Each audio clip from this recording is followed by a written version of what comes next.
Goja. In my final project, I worked on an API for pharmaceutical marketing, and here's what the ER diagram looks like. I had a couple of entities such as hospitals, products, suppliers, manufacturers, product categories, as well as pharmacies. A couple of many-to-many relationships in here, as you can see.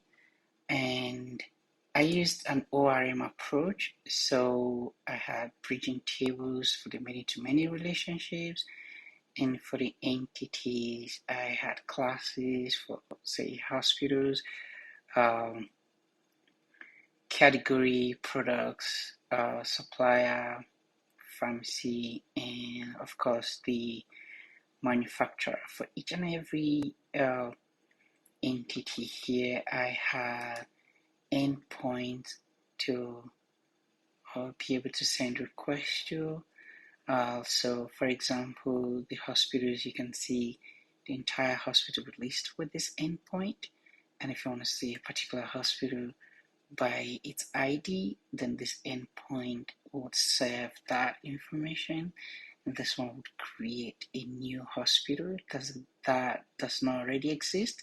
And this one would delete a hospital by passing a hospital ID.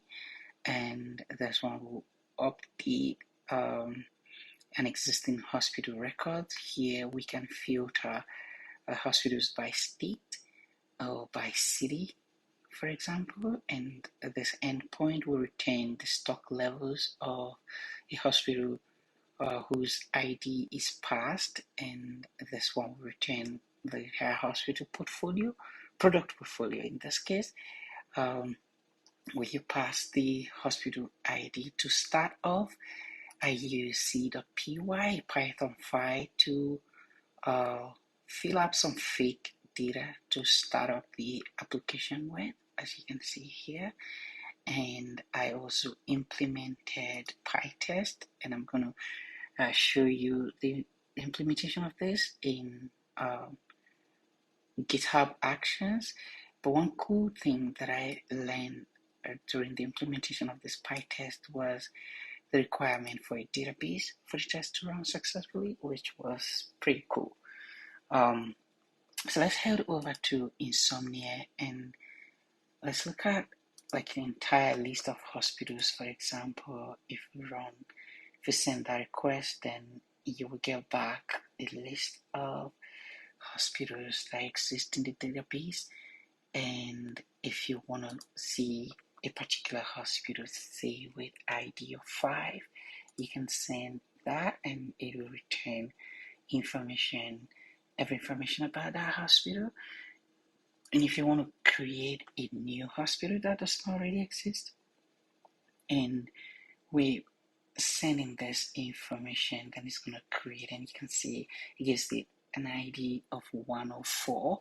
So if I want to see that this hospital was created successfully, for example, I can head over here and I will pass in that ID 104, and you can see that we have a returned here, the XYZ hospital. And similarly, we can check out all the other endpoints for hospitals as well as the other entities that we have here. But because of time, let's head over to GitHub Action and take a look at the CI implementation here.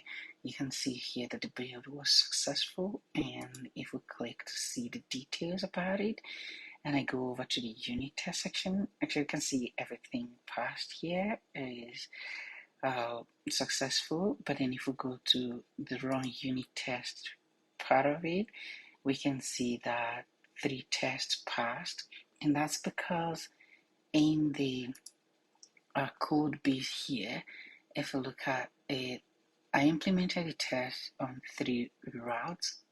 For now, just for example, the idea is to implement the test for each and every route in the application.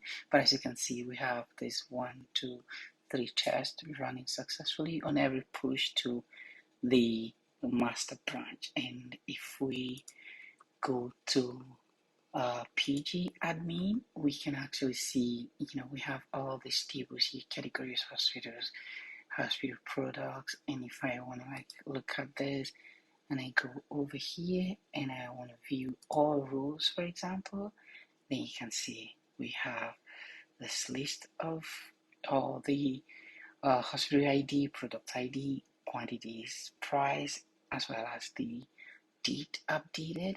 And again, if we want to look at the hospital that we created, and we go head over here and let's look at the last 100 rows. Then you can see we have XYZ hospital with ID 104 here. So basically that's it.